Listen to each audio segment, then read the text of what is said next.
Welcome, friends. This Tanakh was presented to me by my mother, and like this sacred text here, so too was handed down values in which myself, like many Jewish voices for peace, we condemn completely the annexation and robbing of the land from the Palestinian people because non-Jews, it seems, don't understand the thing about Judaism itself, that Judaism is a religion and it is nothing more. It is a religion, okay? It is not a race. There is not a birthright to Judaism, okay? It is a religion. And that statement has a lot of weight that it carries, even though it's a short statement, but it's really backed up. Judaism is a religion, and only very dark times in history did individuals seek to make Judaism a race of people. Not that there's not Semitic peoples. For example, like Ashkenaz.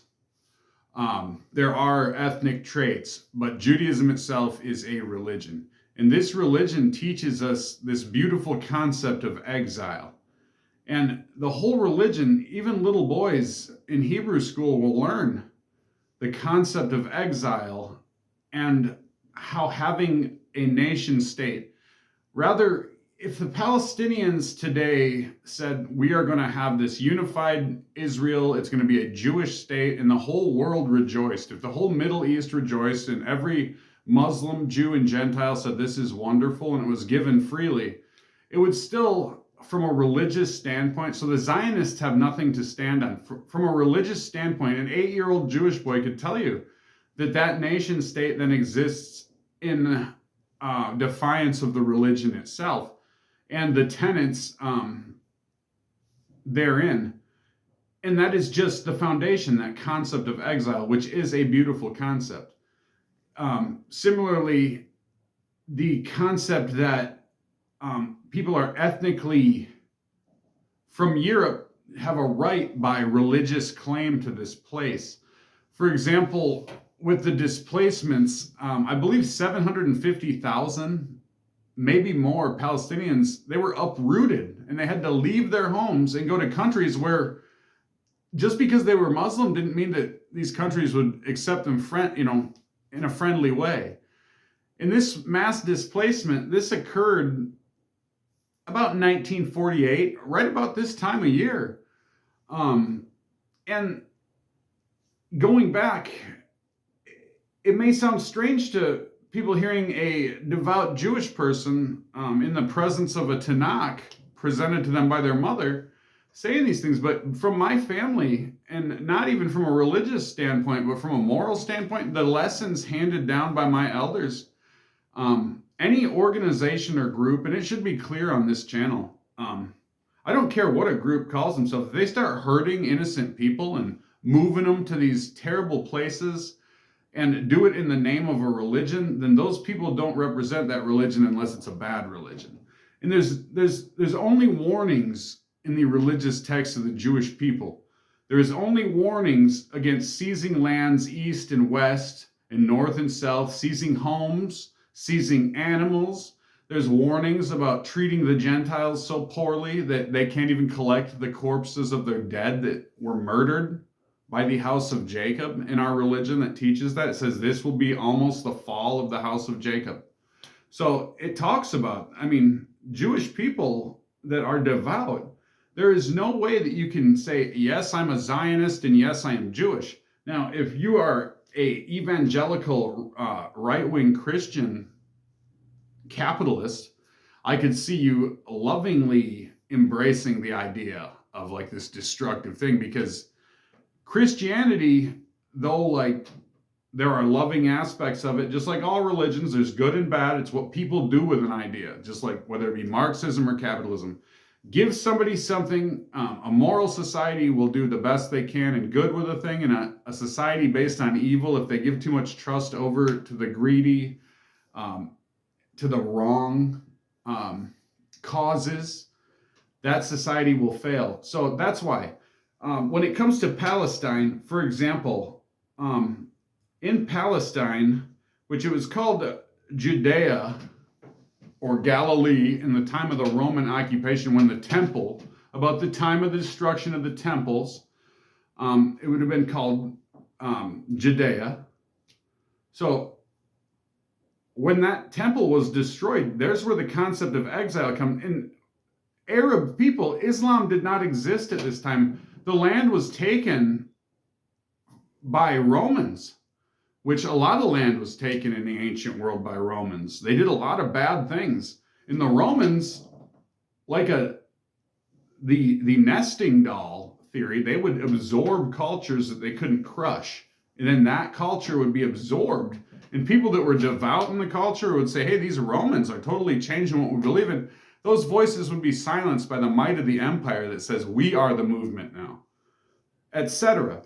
So when it comes to Palestine, before the Balfour Treaty, I have heard countless people that grew up at these times. These people were in their 90s, maybe like 20 years ago. So I'm sure they passed on by now. But I have heard stories, and I know what it's like to say I have heard, but look it up because there are countless stories. I can't think of one that touched me more than another. But one particular one, it was a very old man, and he talked about being a little boy in Palestine before the Balfour Treaty. And he said that Arabs and Jews lived together, and this is historically accepted. And the Jewish communities within Palestine, they were proud, they were Arabic speaking. And as far as I've heard, on holy days where Muslim adults would go to certain things, Jewish children and Muslim children would spend the day with Jewish families doing things, and vice versa, where the children of the Jewish people then would be entrusted to be babysat by Muslim brothers, sisters, and siblings, neighbors in the neighborhood. And this was fine, and they would share food, they'd shop together, work together, eat together. And in some cases, they'd pass in the street together. There was a respect because mutually, there is a lot of things. There's many differences of the two religions, but Islam and Judaism have a lot of the same positive values. People find that hard to believe. And, before Europeans in a ruling class, I think, saw this place as not just a place for Jewish people to go, because a lot of these people that I listened to had immigrated from Europe to escape anti-Semitism, like way before World War II had even broken out. So these people immigrated to Palestine because they knew there were Jewish communities there. And even parts of like Sudan and Ethiopia, places in the United States, Minnesota, Jews were immigrating because anti-Semitism was spreading. And the Jewish people that I've heard, for the most part, were received warmly by not only their Jewish brothers, sisters, and siblings, but also by the Jews, by the Muslim community as well. And, we could buy from the same delis, we could shop in the same restaurants, we could buy from the same tailors. And to give an example, one of the oldest makers of yarmulkes, I wish I could show you. And these yarmulkes are made for everybody. It's a Palestinian maker. They've been making them, I believe, up until about 6 months ago. About 134 years, Muslim family making yarmulkes. So what a beautiful concept that is as well. And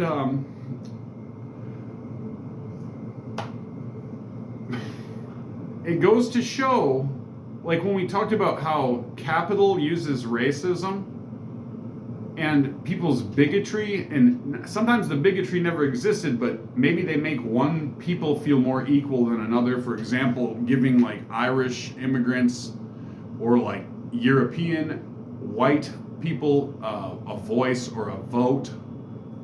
Why then people of color, indigenous people, would not be given a vote? So then not only did the people being oppressed feel angry at the people given something, but those people, some of them felt kind of like higher up so that they could punch down.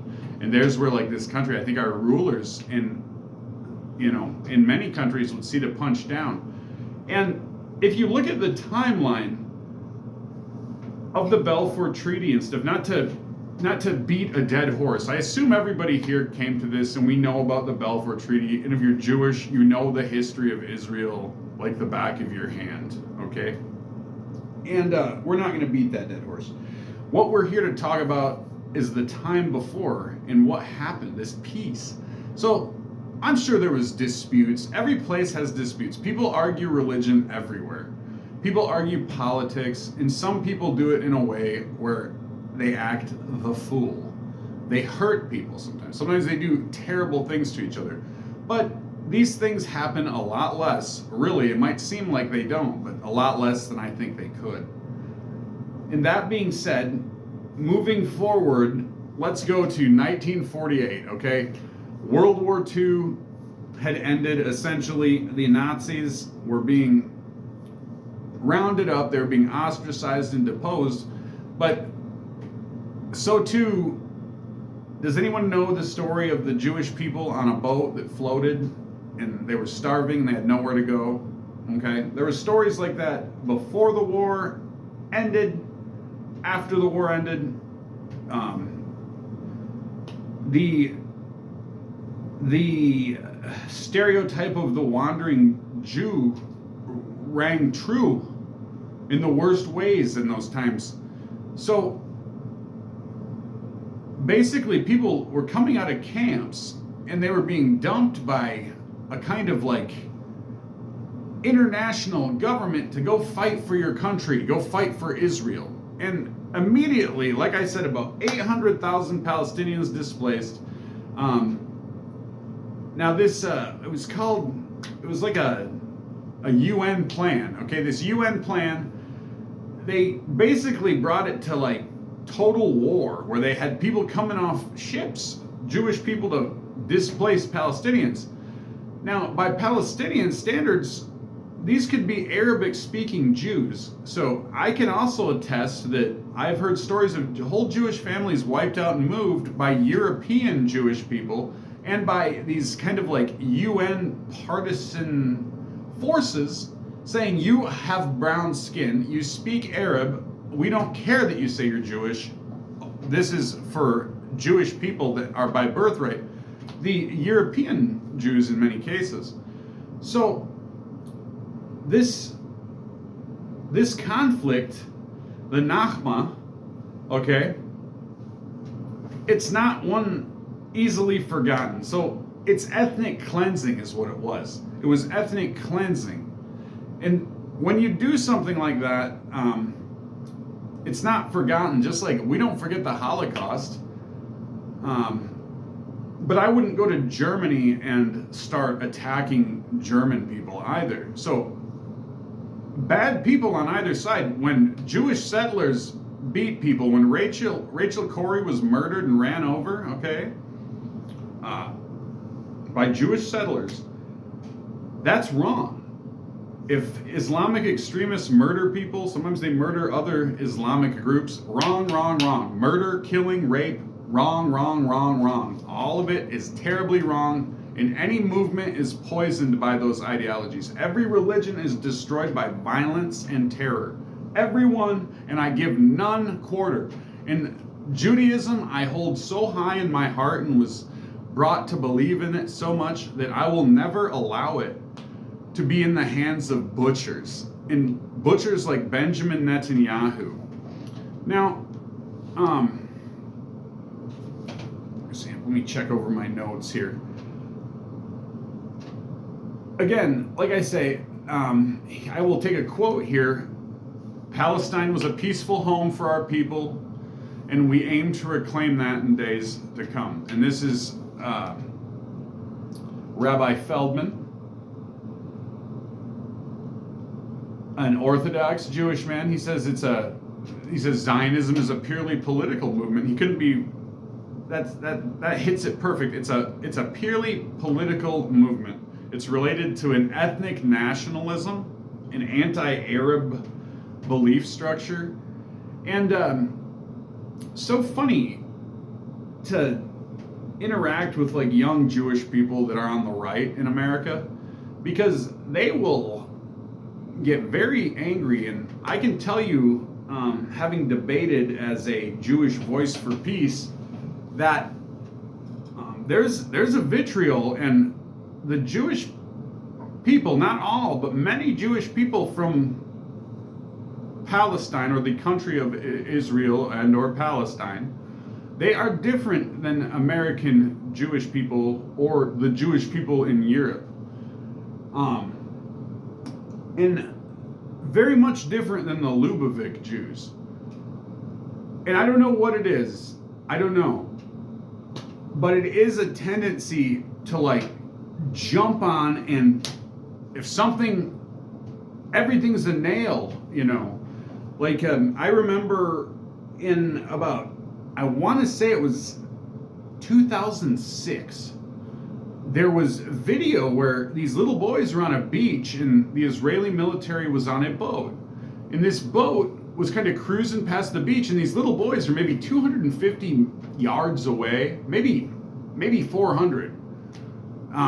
Very far away to where you couldn't see their features. You could see one wearing like a shirt with a number on it, maybe like a striped shirt, some track pants, but really just kind of like forms. It looked like they were shouting, and you know, like it looked like if you were if you were fishing one day and a jet ski zoomed you, and how people would look on a beach, just a bunch of kids like yelling, and it looked like they were throwing like stones or something that were maybe going like 20 feet in the water. And yeah, oh geez, real funny, right? Well, guess what the boat did? It opened fire on them. It opened fire on them, and it killed them, those boys. And they look like they were about 8 to 10. These are little children, okay?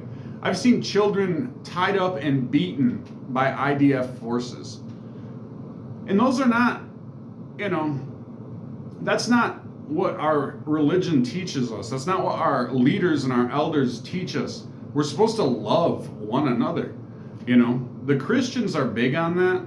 And we always say like, oh, listen how the Christians use their Messiah to like preach violence and stuff. But you know what?